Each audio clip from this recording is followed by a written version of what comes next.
Good evening बच्चों, कैसे हैं आप सभी लोग। आज पुनः गैलेक्सी क्लासेस की ओर से दी जा रही ऑनलाइन क्लास में आप सभी बच्चों का स्वागत है। जैसा कि इससे पहले हम लोगों ने इतिहास का परिचय और फिर पाषाण काल के बारे में पढ़ा था। आज हम लोग 12वीं कक्षा का चैप्टर 1 पढ़ने जा रहे हैं। ध्यान देंगे, 12वीं 12th का चैप्टर 1 ध्यान देंगे आज सभी लोग। आज हम लोग सिंधु घाटी सभ्यता पढ़ेंगे। सिंधु घाटी सभ्यता। सभी बच्चे ध्यान देंगे, आज हम सभी 12वीं कक्षा का चैप्टर 1 सिंधु घाटी सभ्यता पढ़ने जा रहे हैं। सिंधु घाटी सभ्यता 2400 ईसा पूर्व से 1750 ईसा पूर्व तक इसका समय काल रहा है। तो बच्चों, बहुत ही महत्वपूर्ण चैप्टर हैं। इस विषय से, इस चैप्टर से बहुत सारे कंपटीशन एग्ज़ाम में भी क्वेश्चंस आते हैं। तो हम चाहेंगे कि बहुत ही बारीकी से समझेंगे। इसमें बहुत सारी चीज़ें हैं सीखने के लिए। एक लंबी अवधि तक टाइम लगेगा, तो कई वीडियो हमको इसके लिए बनाने पड़ेंगे, तब जाकर इस चैप्टर को हम बहुत अच्छा ढंग से समझ सकते हैं। तो चलिए आज हम लोग समझने का प्रयास करते हैं सिंधु घाटी सभ्यता कि सिंधु घाटी सभ्यता क्या है। ठीक है, तो सबसे पहले हम एक इंडिया का मैप बनाते हैं। चलिए, आप सभी लोग जानते हैं कि भारत के इस एरिया में सिंधु नदी बहती है, आज भी बहती है। इस जगह पे सिंधु घाटी सभ्यता का विकास हुआ था। भारत की पश्चिमी साइड, अभी पाकिस्तान के कुछ भाग हैं। भारत जब आज़ाद नहीं हुआ था उस समय की मैं बात करता हूँ। सबसे पहले हम सिंधु घाटी सभ्यता से पढ़ने से पहले समझने का प्रयास करेंगे कि सभ्यता क्या होती है। ठीक है, सबसे पहले हम सिंधु घाटी सभ्यता पढ़ने से पहले ये जानने का प्रयास करेंगे कि सभ्यता क्या होती है, कि सभ्यता का अर्थ क्या होता है। तो चलिए हम लोग समझते हैं। सभ्यता का अर्थ होता है कि किसी वंश या कोई परिवार या फिर कोई कबीला जब किसी नए जगह पे आकर बस जाते हैं तो उसको हम लोग सभ्यता कह सकते हैं ना। तो दुनिया की जितनी भी सभ्यताएं आप परिचित होंगे वो कहीं ना कहीं किसी नदी के किनारे ही बसी हुई है। चाहे वो आप मेसोपोटामिया की सभ्यता हो, इंका सभ्यता हो, या फिर माया सभ्यता हो, चीन की मिस्र की सभ्यता हो, ये सभी सभ्यताएं कहीं ना कहीं नदियों के किनारे ही बसा है। मैंने क्या कहा कि सभ्यता का अर्थ होता है किसी वंश या कोई परिवार या कोई कबीला जब किसी नदी घाटी के किनारे आकर अपना बसाव कर ले, बना ले, तो उसको हम लोग सभ्यता कहते हैं। समझने की आवश्यकता है कि सबसे पहले मानव जब बसना प्रारंभ किया, जब मानव सभ्यता का स्टार्टिंग हुआ, तो कहीं ना कहीं नदियों के किनारे ही क्यों हुआ। ये भी बहुत ही महत्वपूर्ण चीज़ें हैं।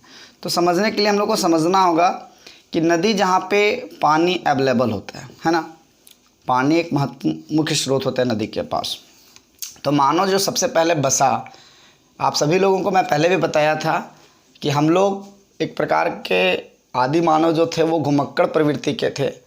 हम लोग पूर्व पाषाण काल और मध्य पाषाण काल तक हम लोगों का जो प्रवृत्ति थी वो घुमक्कड़ प्रवृत्ति की थी। जब लेकिन हम लोग नव पाषाण काल में आकर एक जगह अस्थायी जीवन व्यतीत करना प्रारंभ कर दिए, लगभग 10,000 साल पहले। तो जब मनुष्य जब किसी एक जगह पर आकर बसना प्रारंभ किया तो वह जगह था नदी के किनारे जहाँ पानी की सुविधा हो। ठीक है, तो समझने की आवश्यकता है कि कोई भी मानव किसी नदी या कोई झील या कोई मतलब जहाँ पानी का स्रोत हो वहीं क्यों आकर रुका, ये बहुत ही महत्वपूर्ण चीज़ें हैं। तो समझने की आवश्यकता है कि सबसे पहले जब मानव कहीं पर जाकर अस्थायी रूप से बसना प्रारंभ किया तो उसके लिए सबसे ज़्यादा इम्पॉर्टेंट था पानी, क्योंकि पानी एक ऐसी संसाधन है जिसके बिना जीवन की हम कल्पना नहीं कर सकते हैं। पहला तो उसको पीने से लेकर, नहाने से लेकर, कपड़े धोने से लेकर तमाम चीज़ों में उसकी पानी की आवश्यकता होती है मनुष्य को, है ना। चाहे वो पशुओं को पाल रहा हो तो भी पानी की आवश्यकता होती है। तो नदी के किनारे उसे आसानी से पानी प्राप्त हो गई। दूसरी बात क्या है कि जो पहले लोग मकान बनाते थे, पहले के जो मानव थे जो मकान बनाते थे, वे गीली मिट्टी के बनाते थे। किस चीज़ की बनाते थे? गीली मिट्टी का। तो ये गीली मिट्टी कहाँ से प्राप्त होता था? आसानी से नदियों के किनारे प्राप्त होता था, है ना। नदी जब जहाँ से थी वहाँ से आसानी से गीली मिट्टी प्राप्त होती थी, जिसके वजह से उसको ज़्यादा दूर तक उसको लेना नहीं पड़ता था, क्योंकि उस समय एक प्रकार का आप कह सकते हैं कि परिवहन की सुविधा नहीं थी, तो संभव भी नहीं था कि गीली मिट्टी को किसी दूर दराज क्षेत्र में जाकर हम ले गए और वहाँ पे जाकर अपना मकान बनाएं। तो नदियों के किनारे बसने का सबसे बड़ा महत्वपूर्ण कारण था कि घर बनाने के लिए उसको आसानी से गीली मिट्टी प्राप्त हो गई। दूसरा था कि जो मनुष्य की जो आवश्यकता है, जो सबसे महत्वपूर्ण आवश्यकता है, उसमें पानी भी महत्वपूर्ण है, तो पानी उसको आसानी से मिल जाता था। पशुओं को पालने के लिए ज़्यादा पानी की आवश्यकता होती है, तो ये पानी भी आसानी से मिल जाता था। और फिर नदी के किनारे होने के कारण उसको आसानी से कृषि कार्य के लिए सिंचाई की व्यवस्था हो गई थी। तो ये बहुत सारे कारण थे जिसके वजह से नदी ही एक ऐसा पर्याप्त जगह रहा जहाँ पर मानव ने सबसे पहले बसना प्रारंभ कर दिया। इसलिए दुनिया के जितने भी तमाम सभ्यताएं हैं, इसके पहले हम लोग 11वीं कक्षा में मेसोपोटामिया की सभ्यता या फिर बेबीलोन सभ्यता, मिस्र की सभ्यता जो हम लोगों ने पढ़ा है, एज़टेक सभ्यता, ये सभी सभ्यता कहीं ना कहीं नदियों के किनारे बसा था। तो चले हम लोगों को समझ में आ गया कि मानव जो है वो सर्वप्रथम नदियों के किनारे ही क्यों बसा। ठीक है, ये तो हम लोगों को क्लियर हो गया। अब समझ में आ गया कि सभ्यता क्या होता है। सभ्यता का अर्थ हुआ कि कोई भी कबीला, कोई भी परिवार या कोई भी वंश जब किसी नए स्थान में जाकर अस्थायी रूप से जीवन व्यतीत करना प्रारंभ कर दे और धीरे धीरे वहाँ से मतलब एक प्रकार समझिए बस्ती का विकास हो जाए, तो उस स्थान को हम लोग सभ्यता कहते हैं ना। तो कहीं ना कहीं सभ्यता का जो विकास हुआ है वो आज से 10-15 हज़ार साल पहले से हुआ है। मेसोपोटामिया की सभ्यता विश्व की सबसे प्राचीनतम सभ्यता थी, जिसके बारे में हम लोग 11वीं कक्षा में अध्ययन कर लिए हैं। लेकिन आज हम लोग जो अध्ययन करने जा रहे हैं वो सिंधु घाटी सभ्यता का अध्ययन करने जा रहे हैं। ठीक है, तो सिंधु घाटी सभ्यता क्या है इसके बारे में हम लोग आज विस्तार पूर्वक पढ़ेंगे। इसलिए हम आपको सिंधु घाटी सभ्यता बताने से पहले सभ्यता को बता दिए ताकि आगे आप लोगों को प्रॉब्लम ना हो। चलिए, सबसे पहले ध्यान देने की आवश्यकता है। मैंने आपको क्या कहा, देखिए कभी भी आप नक्शा जब देखेंगे तो हमेशा जो ऊपर साइड होता है वो नॉर्थ होता है, इधर साउथ होता है, इधर ईस्ट होता है, इधर वेस्ट होता है। तो भारत का पश्चिमी साइड जो वर्तमान में आप पाकिस्तान का कुछ भाग और भारत का जो मध्य ये आपका गुजरात है, राजस्थान है, पंजाब है, इसका कुछ एरिया को आप देखेंगे तो आज से 2400 ईसा पूर्व अर्थात 2400 ईसा पूर्व, हम पहले भी आप लोगों को ईसा पूर्व और ईस्वी के बारे में बता चुके हैं।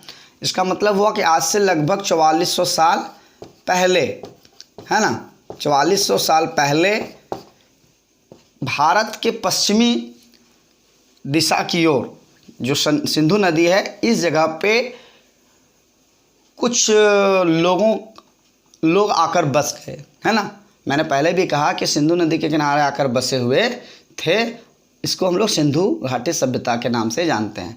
सवाल आता है कि सिंधु घाटी सभ्यता को सिंधु घाटी सभ्यता क्यों कहते हैं ना।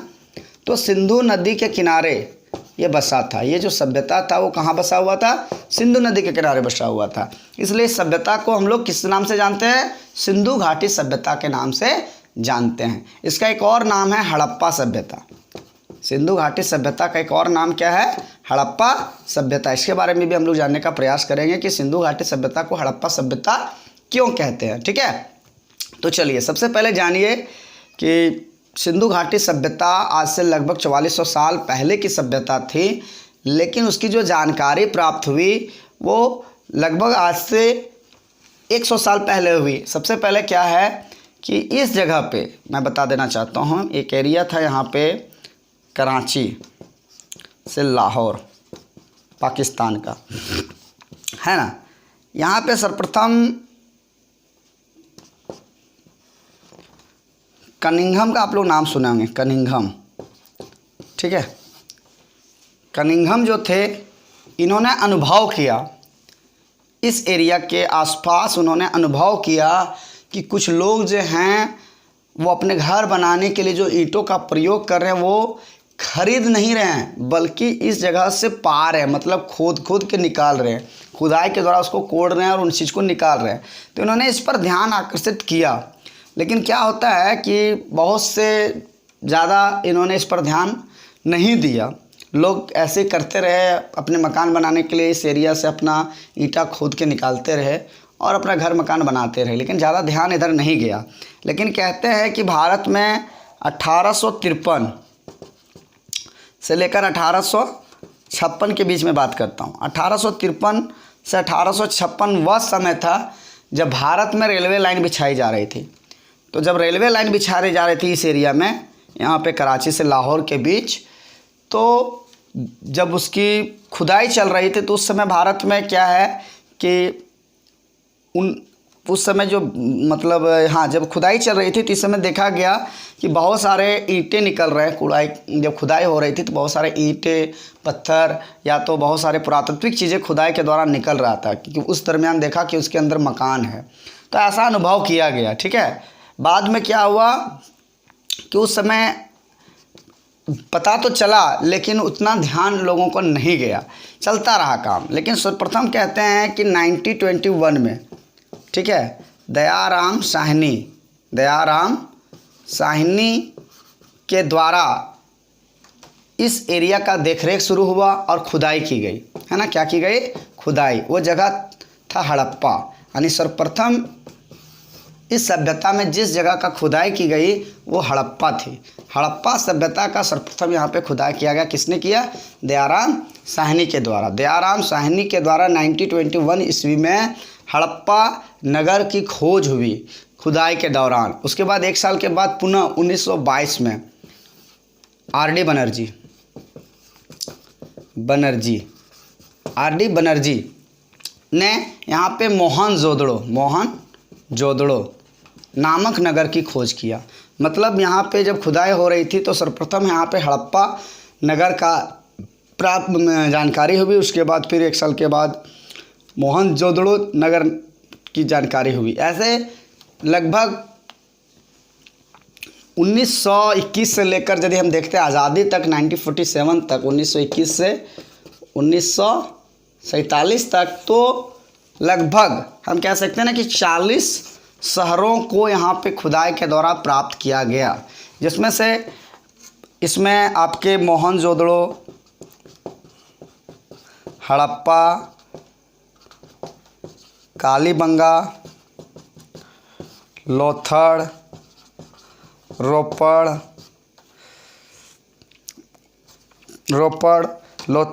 कालीबंगा, हड़प्पा, मोहनजोदड़ो, बनावली, ऐसे लगभग 40 स्थल थे, नगर थे, जिसकी खुदाई के दौरान जानकारी प्राप्त हुई। ठीक है, तो चलिए हम लोगों ने समझा कि हड़प्पा सभ्यता की जो खोज हुई थी सिंधु घाटी सभ्यता में सबसे पहले हुई थी। किसके द्वारा हुई थी? दयाराम साहनी के द्वारा। तो मैंने एक पहले सवाल किया था कि सिंधु घाटी सभ्यता को हड़प्पा सभ्यता क्यों कहते हैं। तो चलिए अब तो समझ में आ गया कि सर्वप्रथम हड़प्पा नगर की ही खुदाई की गई थी, इसलिए सिंधु घाटी सभ्यता को हड़प्पा सभ्यता के नाम से भी जाना जाता है। ठीक है, हड़प्पा सभ्यता के नाम से भी सिंधु घाटी सभ्यता को जाना जाता है। अब तक हम लोगों ने क्या समझा कि सभ्यता क्या है और भारत की जो कौन से सभ्यता से भारत के लोगों का विकास हुआ, तो हड़प्पा सभ्यता, जिसको हम लोग सिंधु घाटी सभ्यता कहते हैं, जो लगभग आज से 4400 साल पहले की सभ्यता थी। यहाँ दिखता है कि 1750 में ही इंड कर देता है। इसका मतलब हुआ कि 1750 ईसा पूर्व आते आते इस सभ्यता नष्ट भी हो गया। कैसे नष्ट हुआ इसके बारे में हम लोग बाद में अध्ययन करेंगे।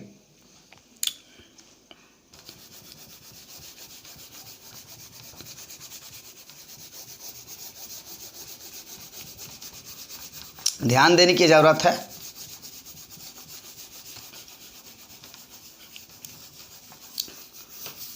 देखिए, सवाल बनता है कि हड़प्पा सभ्यता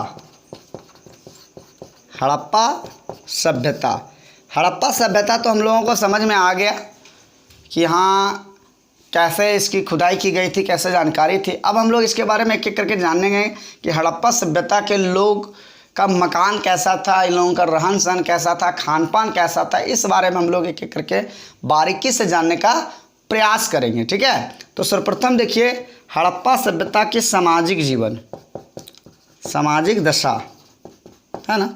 हड़प्पा सभ्यता की सामाजिक दशा कैसी थी, मतलब हड़प्पा में जो लोग रहते थे, हड़प्पा की सभ्यता में जो लोग रहते थे उस समय उन लोगों के सामाजिक दशा कैसा था, सोशलाइजेशन सिचुएशन उन लोगों का कैसा था। तो सबसे पहले हम लोग उसके नगर योजना के बारे में पढ़ेंगे। नगर योजना, सिंधु घाटी सभ्यता की सबसे पहले हम लोग क्या पढ़ेंगे, नगर योजना के बारे में। तो देखिए मैं पहले भी बता चुका हूँ कि सिंधु घाटी सभ्यता की जो भी जानकारी मिली है वो लिखित प्रमाण के आधार पर नहीं मिली है। ठीक है, सिंधु घाटी सभ्यता की जानकारी लिखित प्रमाण के आधार पर नहीं मिली है। जो भी जानकारी मिली खुदाई के दौरान प्राप्त अवशेषों के आधार पर मिली है ना। इसलिए खुदाई के दौरान जो भी प्राप्त अवशेष मिले हैं उसके आधार पर ये स्पष्ट होता है कि सिंधु घाटी सभ्यता की जो नगर योजना थी वो बहुत ही सुव्यवस्थित और सुसंगठित थी, एक प्रकार का कह सकते हैं अद्भुत थी, है ना। यहाँ की जो लोगों का जो मकान होता था वो बड़ा ही सुंदर ढंग से बनाया गया था, क्योंकि जब खुदाई हुई तो आज भी इसके अवशेष या इसकी कलाकृतियाँ के पता चलती है। तो सिंधु घाटी सभ्यता के लोगों का जो मकान होता था उसके बारे में हम आपको थोड़ा सा बता देते हैं। देखिए सिंधु घाटी सभ्यता का मकान जो होता था वो आयताकार होता था। ठीक है, यानी कि चारों ओर से मकान होते थे और बीच में आंगन होता था। बीच में क्या होता था, आंगन होता था।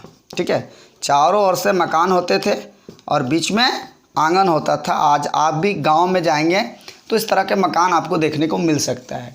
गांव के क्षेत्र में यदि आप जाते हैं तो सिंधु घाटी सभ्यता से संबंधित इस तरह के मकान आपको देखने को मिल सकता है। क्या होता था कि चारों ओर से मकान थे और बीच में आंगन होता था और सड़क के जो मुख्य गली होती थी उसके पास एक दरवाज़ा होता था, जिस दरवाज़ा के बाद इधर से जाने के बाद आप अंदर इन कर सकते थे और पास में ही एक नालियाँ होती थी।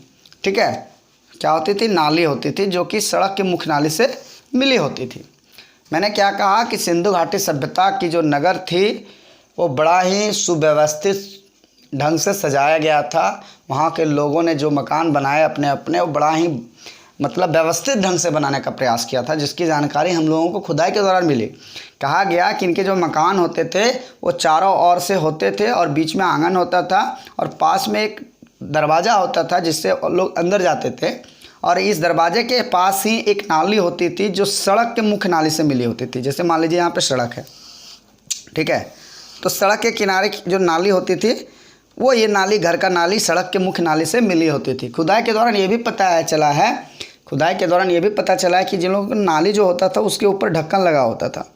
ठीक है, नालियों के ऊपर क्या लगा होता था, ढक्कन लगा होता था, जिससे इस बात का पता चलता है कि सिंधु घाटी के जो लोग थे वो साफ़ सफाई पर बहुत ज़्यादा ध्यान देते थे। यानी सिंधु घाटी सभ्यता के जो लोग हुआ करते थे वह अपने घरों की साफ़ सफाई के साथ साथ सड़क के मुख्य नालियों के ऊपर बहुत ध्यान देते थे, जिसके वजह से ढक्कन लगा हम लोगों को देखने को मिलता है, ये प्रतीत होता है। ठीक है, फिर कहा जाता है कि सिंधु घाटी सभ्यता के जो सड़क होते थे वो आयताकार होते थे, मतलब एक दूसरे को चरखूट काटना, मतलब जिसको हम लोग कहते हैं चौराहा का रूप धारण हो जाता था। जैसे एक सड़क इधर से आती है और ऐसे जाती है, इस तरह से आयताकार का रूप धारण कर लेती थी।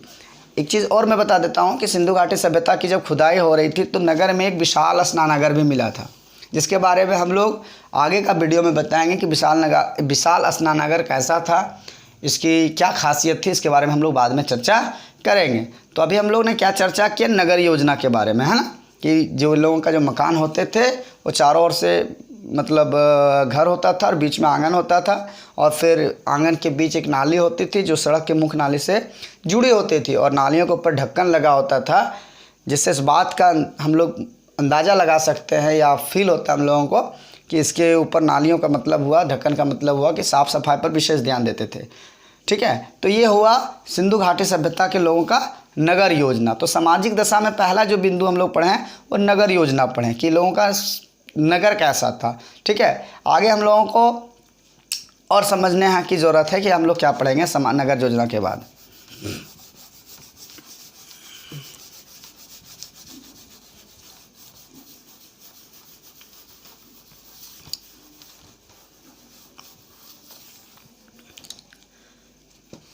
नगर योजना, खान पान। कहते हैं सिंधु घाटी सभ्यता के जो लोग थे, खुदाई के दौरान प्राप्त अवशेष के आधार पर स्पष्ट होता है कि लोग शाकाहारी और मांसाहारी दोनों थे। ठीक है, सिंधु घाटी सभ्यता के जो लोग थे वो शाकाहारी और मांसाहारी दोनों थे। शाकाहारी में लोग जो प्रमाण मिला है अब तक कि 9 प्रकार के लोग फसलों का प्रयोग करते थे, जिसमें आलू है, आपका अनानास है, ज्वार है, गेहूं है, आपका मक्का है, ऐसे फसलों का ये लोग प्रयोग करते थे।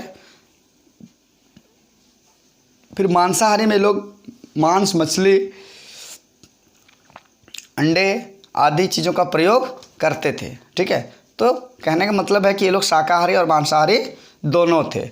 खान में ये आ गया, और पान का मतलब हुआ कि सिंधु घाटी सभ्यता के लोग मदिरापान करते थे। मदिरापान का मतलब होता है नशा वाला पदार्थ का प्रयोग करते थे, जिसमें लोग मतलब ताड़ी है ना, ताड़ी, माड़ी आदि का प्रयोग करते थे। आप समझते होंगे कि ताड़ी क्या होता है, जो खजूर के पेड़ों से निकाला जाता है, और माड़ी जो होता है वो चावल से बनते हैं। आज भी जो आदिवासी महिलाएं हैं या आदिवासी समाज में आप जाएंगे तो माड़ी और ताड़ी पीने की बहुत बड़ी प्रचलन है, आज भी देखा जाता है। विशेष जो त्यौहार होते हैं, विशेष प्रकार का जो लोग उत्सव मनाते हैं, उसमें माड़ी का प्रयोग लोग करते हैं। तो माड़ी जो होते थे वो लोग उसका प्रयोग करते थे सिंधु घाटी के लोग, है ना, और ताड़ी का। इस तरह से लोगों का खान पान हो गया। ठीक है, अब आ गया रहन सहन। तो रहन सहन कैसा थे लोगों को? कहते हैं कि सिंधु घाटी सभ्यता की जो खुदाई की गई उसमें बहुत ऐसे श्रृंगार के सामान मिले हैं, जिसके आधार पर बताया जा सकता है लोगों का रहन सहन कैसा था। कहते हैं कि सिंधु घाटी सभ्यता की जो महिलाएं थी वो तो श्रृंगार प्रेमी थी ही थी, इसके साथ साथ पुरुष भी थे, क्योंकि महिलाएं के साथ पुरुष भी श्रृंगार प्रेमी हुआ करते थे। क्योंकि खुदाई के दौरान ऐना, कंघी, लिपस्टिक, पाउडर आदि चीज़ें मिली है, जिससे इस बात का पता चलता है कि उस समय की महिलाएं मतलब केश सज्जा किया करती थी। अब कंघी से केश सज्जा ही हुआ, केश सज्जा का प्रयोग करती थी, श्रृंगार करती थी, है ना। और जो उस समय का पुरुष होते थे वो लोहे का मतलब जो एक होता है, क्या कहते हैं, एक प्रकार का आप कड़ा आपका प्रयोग करते थे। ठीक है, लोहे तो नहीं हो सकता क्योंकि लोह जो है वो बाद में आया। ठीक है, तो किसी भी धातु से बने हुए लोग कड़े का भी प्रयोग करते थे। तो इस समय के लोगों का रहन सहन ऐसा था। आप देखिए हम लोग सिंधु घाटी लोगों का क्या है कि मनोरंजन कैसे थे, मतलब वो लोगों का इंटरटेनमेंट कैसे होता था। अभी हम लोग क्या बेटा कि टीवी देख लेते, मोबाइल देख लेते, क्रिकेट खेल लेते। तो समझने की ज़रूरत है कि आज से 4400 साल पहले सिंधु घाटी सभ्यता में जो लोग थे वो अपने जीवन में इंटरटेनमेंट कैसे करते थे, ये भी जानने की ज़रूरत है। ठीक है, तो कहते हैं उस समय लोगों का जो मनोरंजन का साधन था वो जुआ खेलना था, उसके बाद जुआ के खेलना था, प्लस ये लोग मतलब 2 जानवरों को आपस में लड़ा देते थे, इससे भी लोगों को मज़ा आता था। नृत्य का भी बहुत बड़ा मनोरंजन में हाथ रहा है। लोग विशेष पूजा उत्सवों में नृत्य किया करते थे। इस तरह से इन तरीक़ों से लोग अपने जीवन में आनंद प्राप्त करते थे, मतलब इंटरटेनमेंट करते थे, क्योंकि मनुष्य के जीवन में इंटरटेनमेंट का बहुत बड़ा महत्व रहा है। तो चलिए आज हम लोगों ने सामाजिक दशा में क्या क्या समझा, इन लोगों का नगर योजना, खान पान, रहन सहन और मनोरंजन। ठीक है, मतलब सिंधु घाटी सभ्यता के लोग का सामाजिक दशा ऐसा था। आगे हम लोग पढ़ेंगे इसकी धार्मिक दशा और फिर समझेंगे इसके आर्थिक दशा। ठीक है,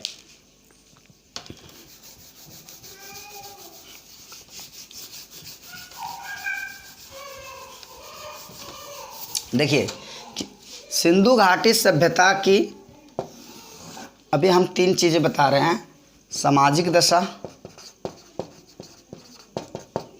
धार्मिक दशा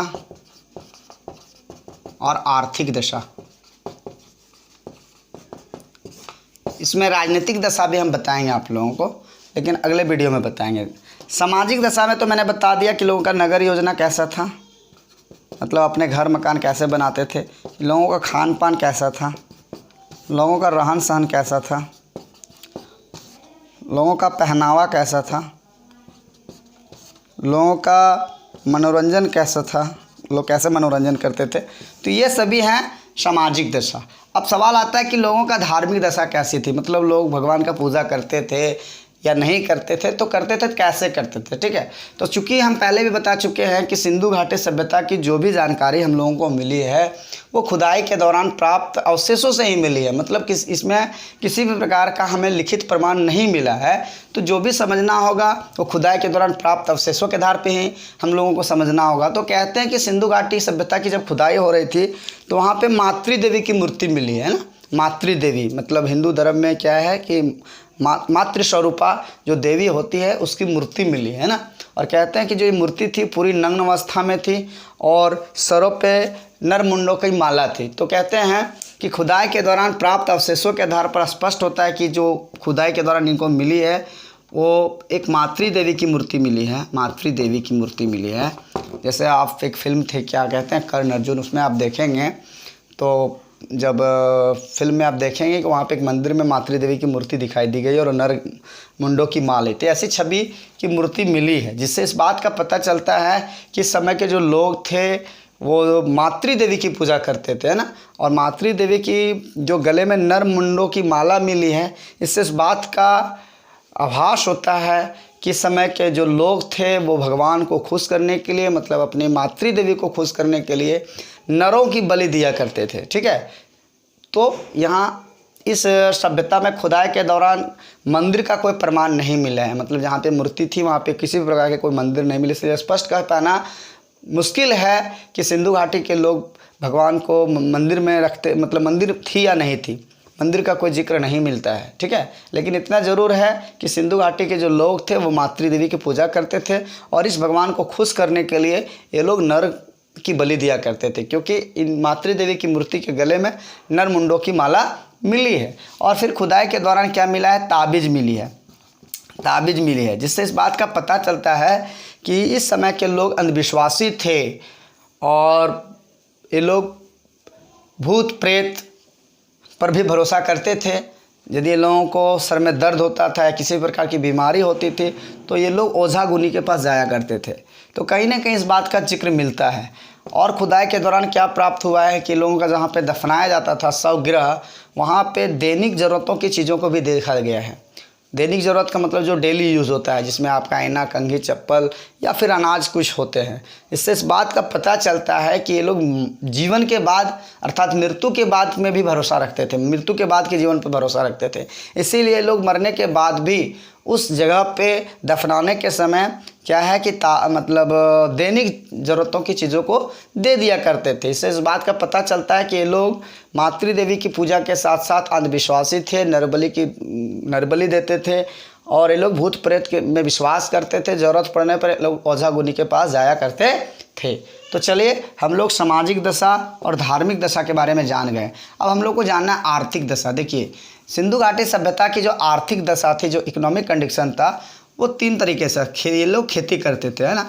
खेती के साथ ये लोग पशुओं को पालन करते थे, पशुपालन, और इसके साथ ये लोग क्या करते थे, व्यापार भी करते थे, व्यापार करते थे, ठीक है। खेती में ये लोग गेहूँ, धान, मक्का, अनानास, चुकंदर आदि की खेती करते थे। पशुपालन भी ये लोग करते थे और फिर व्यापार करते थे। व्यापार में हम लोग पढ़ते हैं कि लोगों का जो व्यापारिक संबंध था वो मध्य एशिया के साथ। आगे का वीडियो में बताएंगे कि मध्य एशिया के साथ ये लोग व्यापार में किस किस चीज़ों का आयात निर्यात करते थे, ठीक है। तो चलो बच्चों, आज हम लोगों ने समझा कि सिंधु घाटी सभ्यता क्या है और सिंधु घाटी सभ्यता की शुरुआत कब हुई थी और सिंधु घाटी सभ्यता में जो लोग रहते थे वो लोगों का सामाजिक दशा, धार्मिक दशा, आर्थिक दशा कैसी थी, ठीक है। इसके बाद ये बहुत लंबी चैप्टर है, हम लोग एक एक करके इसको पढ़ेंगे, बहुत बारीकी से पढ़ेंगे। उम्मीद करते हैं कि इसमें लगभग हमारा 10 वीडियो बनेगा, तब जाकर ये चैप्टर कंप्लीट होगा, ठीक है। आज हम इतना ही आप लोगों को बताते हैं। अगले नेक्स्ट वीडियो में हम आपको बताएंगे कि सिंधु घाटी सभ्यता का पतन कैसे हुआ या फिर व्यापारिक दशा कैसे थी। तो बहुत सारी चर्चा हमको करनी है, ठीक है। आज के लिए इतना ही, धन्यवाद।